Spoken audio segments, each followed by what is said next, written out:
अस्सलाम वालेकुम।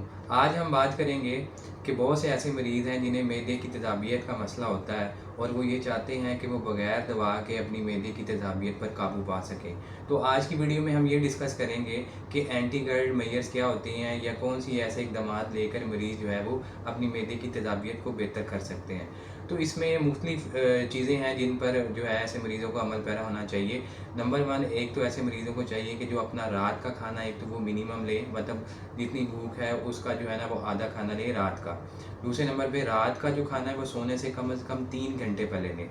तीसरा इन्होंने इम्पोर्टेंट स्टेप ये करना होता है कि अपना जो हेड एंड है बेड का, या वो चारपाई पे सोते हैं तो उसको ऊँचा करना है। उसको जो ऊँचा करने का जो आइडियल तरीका है वो ये है कि अपनी जो सिरहाने वाली साइड है या जो उसके पाए हैं चारपाई के या बेड के, उसके नीचे ईंटें रखें, ताकि उससे फ़ायदा ये होगा कि जब मैदा और जो खुराक की नाली है वो बिल्कुल सीधा नहीं होंगे और 45 के एंगल के ऊपर होंगे, तो उससे जो है वो तेज़ाबियत के केसेस कम हो जाएंगे और तेज़ाब जो है वो मैदे से बआसानी खुराक की नाली में नहीं जा सकेगा। इसके अलावा ऐसे मरीज़ों ने ये करना होता है कि खाना खाने के फ़ौरन बाद पानी नहीं पीना।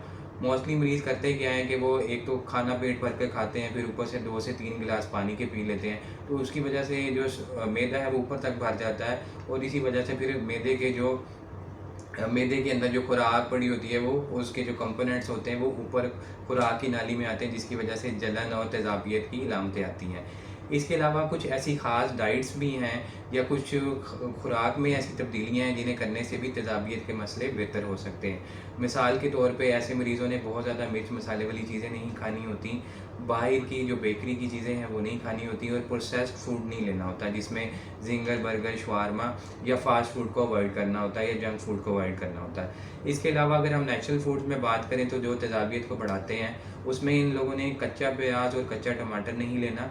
सिट्रस फूड जैसे नींबू से बनी हुई चीज़ें, इसी तरह ऐसे फल जो खट्टे और तुर्श होते हैं उनको अवॉइड करना है। इसके अलावा सिरके से बनी हुई चीज़ें और पुदीने से बनी हुई चीज़ें।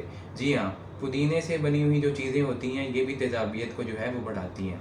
तो ऐसी चीज़ों को अवॉइड करेंगे तो इनकी जो तेज़ाबियत के मसले हैं वो बेहतर हो जाएँगे। दूसरे नंबर पे ऐसे मरीज़ों ने ये करना होता है कि खाना खाने के फ़ौरन बाद लेट नहीं जाना होता। कोशिश ये करें कि खाना खाने के बाद अगर आप थोड़ी-सी चहलकदमी कर लेते हैं तो उसकी वजह से आपकी आंतों की हरकत बेहतर हो जाती है और आपका जो निज़ाम है वो बेहतर हो जाता है और डाइजेशन इम्प्रूव होती है।